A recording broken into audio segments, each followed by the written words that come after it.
Kate, la duchesse de Cambridge et le prince William ont choisi de se rendre à Glasgow pour le sommet de la COP26 dans un train ordinaire plutôt que royal. La décision du duc et de la duchesse de Cambridge de voyager comme n'importe quel autre navetteur pourrait être une tentative d'envoyer un message au public avant la conférence sur le climat. Network Rail Scotland a écrit lundi, c'est un plaisir d'accueillir le comte et la comtesse de Strathern à Glasgow Central cet après-midi.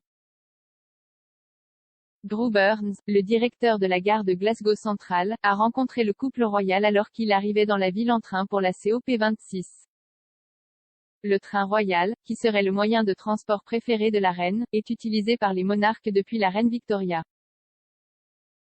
Alors que ces voitures abritaient autrefois de luxueux canapés en velours et des coussins lumineux, sa version moderne, entrée en service pour le jubilé d'argent de Sa Majesté en 1977, est moins ostentatoire.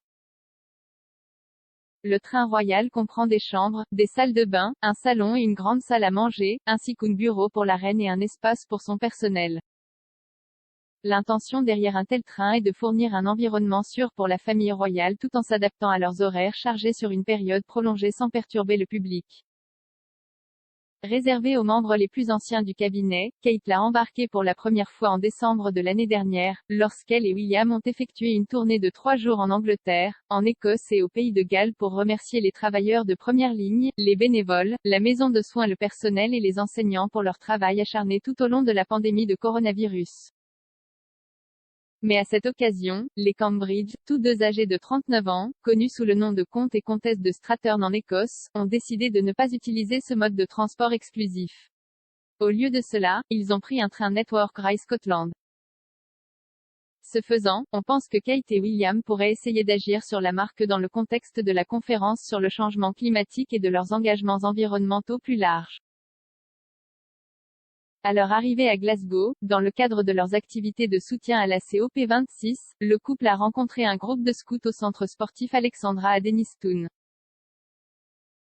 Ils ont entendu parler de la campagne Scout Promise to the Planet et ont préparé avec eux des hamburgers végétariens respectueux de la planète. Plus tard, Kate et William ont organisé une réception pour les membres clés de la Sustainable Markets Initiative et les gagnants et finalistes des premiers Earthshot Prize Awards. Le prix Earthshot a été qualifié de prix environnemental le plus ambitieux de l'histoire, avec 50 millions de livres sterling à attribuer au cours de la prochaine décennie.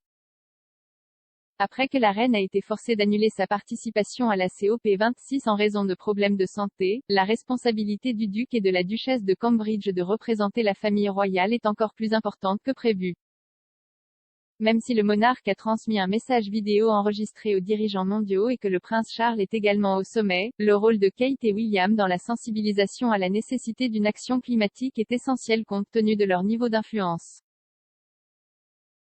Les parents de 3 enfants ont récemment été décrits comme étant « reliables » aux Britanniques grâce à leur utilisation des médias sociaux, ce qui, selon un commentateur royal, renforce leur profil public.